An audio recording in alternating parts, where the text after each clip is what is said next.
केमी सेलेक्टिविटी वाले रिएक्शन में हमारे पास गाइडलाइन नंबर 4 है कि one of the two identical group में रिएक्ट। क्या हमारे पास अगर दो आइडेंटिकल वहाँ पे ग्रुप होंगे, दोनों में से सिर्फ और सिर्फ वहाँ पे एक रिएक्ट कर सकते हैं। किस सूरत में? If the product is less reactive than the starting material, के उसका जो प्रोडक्ट होगा वो लेस रिएक्टिव होगा। उस वक्त हमारे पास जो दो सेम ग्रुप होंगे वो दो सेम ग्रुप में से कोई एक रिएक्ट कर सकते हैं। जब हम लोगों ने केमी सेलेक्टिविटी वाला चैप्टर स्टार्ट किया था तो वहाँ पे हम लोगों ने 3 तरह के केस वहाँ पे डिस्कस किए थे कि अगर किसी ग्रुप के ऊपर दो डिफरेंट ग्रुप लगे हों, उसमें से आप लोग मोस्ट रिएक्टिव को रिएक्ट करवाना चाह रहे हैं सिर्फ और सिर्फ, या फिर आप लोग उसमें से लेस रिएक्टिव को रिएक्ट करवाना चाह रहे हैं, या फिर आपके पास दो आइडेंटिकल ग्रुप लगी हों, उन दोनों में से आप लोग किसी एक को रिएक्ट करवाना चाह रहे हों। ये 3 वहाँ पे हम लोगों ने केसेस डिस्कस किए थे, ठीक है। अब यहाँ पे हमारे पास है कि one of the two identical group में रिएक्ट, कि दोनों ग्रुप में से आइडेंटिकल ग्रुप में से एक जैसे ग्रुप में से सिर्फ और सिर्फ एक रिएक्ट कर सकता है। कैसे रिएक्ट कर सकता है? अगर हमारे पास प्रोडक्ट जो आएगा वो लेस स्टेबल आएगा। इसमें हमारे पास एग्जांपल आती है partial reduction of Meta dinitro benzene की, कि हमारे पास सबसे पहले नाइट्रो बेंजीन है, जब इसकी आप लोग नाइट्रेशन करते हैं तो हमारे पास ये चीज़ कौन सी आ जाती है? Meta dinitro benzene.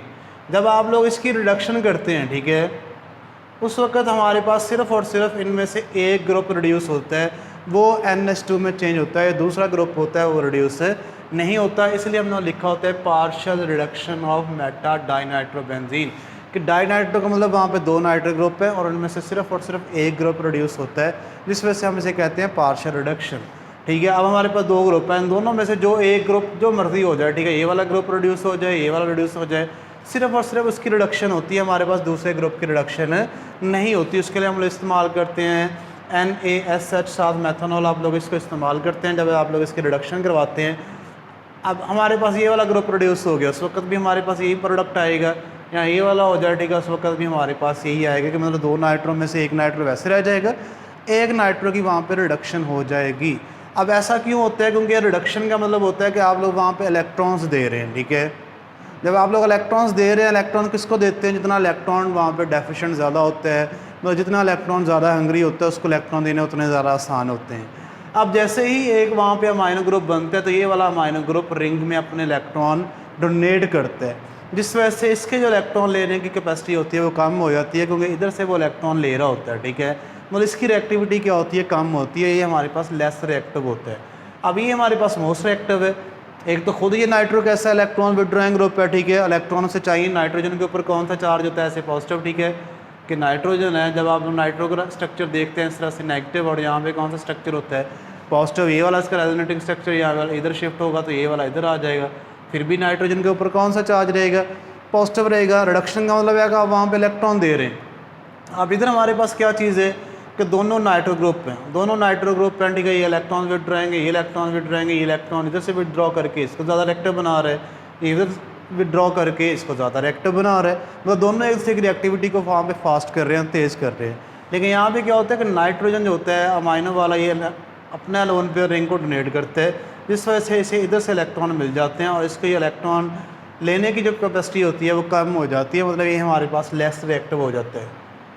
इसलिए सिर्फ और सिर्फ हमारे पास एक ही ग्रुप वहाँ पे रिड्यूस होता है, दूसरा ग्रुप हमारे पास वहाँ पे रिड्यूस नहीं होता, ठीक है। लिखा है कि one of the two identical group में react if the product is less stable, के दो ग्रुप में से सिर्फ और सिर्फ एक रिएक्ट करता है अगर हमारे पास वहाँ पे क्या होता है कि प्रोडक्ट आता है वो लेस स्टेबल आता है। उसमें ये वाली हमारे पास एग्जाम्पल आती है partial reduction of Meta dinitro benzene.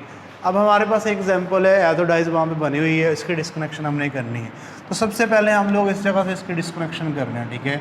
जैसे आप लोग इस जगह से डिस्कनेक्शन करते हैं तो एक तो ऊपर वाला पार्ट आपके पास बीटा नेफ्थोल वाला आ जाएगा, ठीक है, उसमें आप लोग इस तरह से आ जाएगा, ठीक है, यहाँ पे आ जाएगा OH, ठीक है, इसको प्रोटॉन लगा के आप लोग काउंटर कर लेंगे, ठीक है। साथ यहाँ पे क्या चीज़ लगी है? SO3H, ठीक है। और दूसरा आपके पास जो नीचे वाला पार्ट था, ये कौन सी चीज़ आ चुकी है आपके पास? इधर आपके पास डाइएज़ोनियम साल्ट है और यहाँ पे क्या चीज़ है? नाइट्रो लगा हुआ, ठीक है, इस तरह से। इसकी जब आप लोग डिस्कनेक्शन करेंगे इधर से तो आपके पास हमें पता है कि हम लोग सिंपल सल्फोनेशन से SO3H ग्रुप लेके आ सकते हैं। तो इसको आप लोग यहाँ से डिस्कनेक्शन करेंगे तो आपके पास ये वाली कौन सी चीज़ बच जाएगी? इधर बीटा नेफ्थोल बच जाएगा स्टार्टिंग मटेरियल में, ठीक है। और इसकी आप लोग सल्फोनेशन करवाएंगे तो ये वाला आ जाएगा, उसको आप लोग इसके साथ रिएक्ट करवाएंगे तो हमारे पास जो टारगेट मॉलिक्यूल था वो आ जाएगा, ठीक है। अभी हमारे पास आ चुका है, इसको नेक्स्ट हम लोग लेके चलते हैं कि हमें पता है कि हम लोग डाइज़ोनियम साल्ट जो होता है वो हम लोग कहाँ से बना सकते हैं। डाइज़ोनियम साल्ट अगर हमारे पास वहाँ पे अमाइनो ग्रुप है तो हम लोग उससे बना सकते हैं, ठीक है।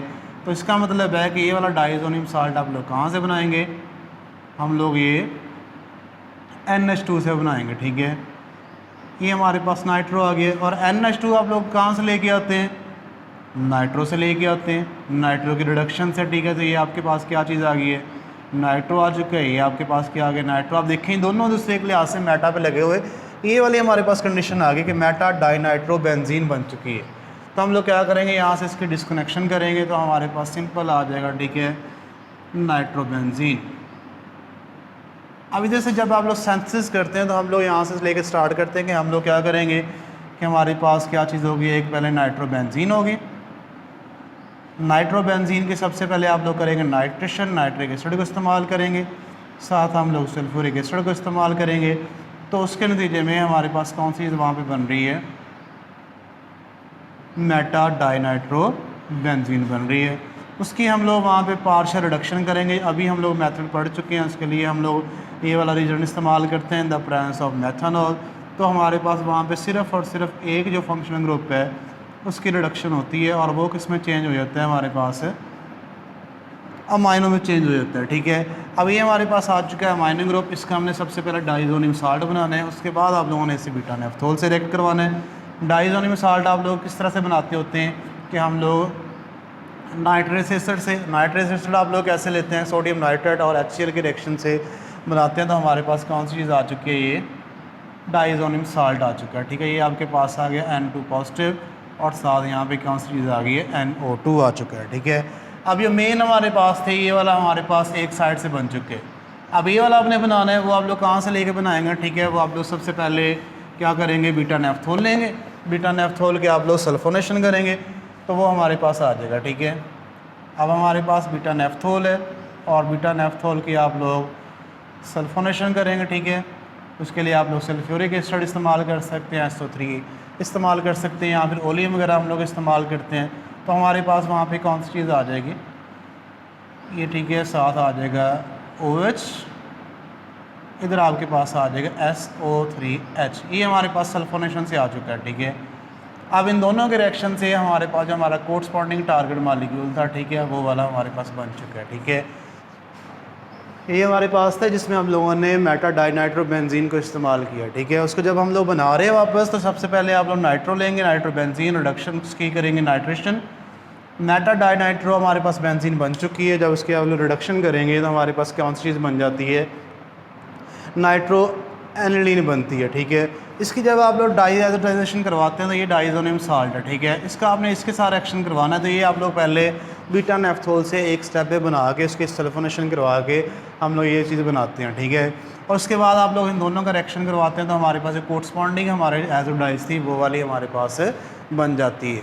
हमारे पास गाइडलाइन नंबर 4 थी कि अगर आपके पास वहाँ पे 2 आइडेंटिकल ग्रुप हों और दोनों में से आप लोग किसी एक को रिएक्ट करवाना चाह रहे हैं, सिर्फ और सिर्फ उसी सूरत में पॉसिबल होता है कि अगर आपके पास जो प्रोडक्ट होता है वो लेस स्टेबल हो। उसमें हम लोगों ने एग्जांपल डिस्कस की है, partial reduction of Meta dinitro benzene के 2 नाइट्रो में से सिर्फ और सिर्फ एक की रिडक्शन होती है, दूसरे नाइट्रो ग्रुप की रिडक्शन नहीं होती। और उसमें हम लोगों ने एक एग्जांपल ये एजोडाइज वाली, ये वाली एग्जांपल उसकी रेट्रो की है और बाद में हम लोगों ने इसकी सिंथेसिस को डिस्कस की है।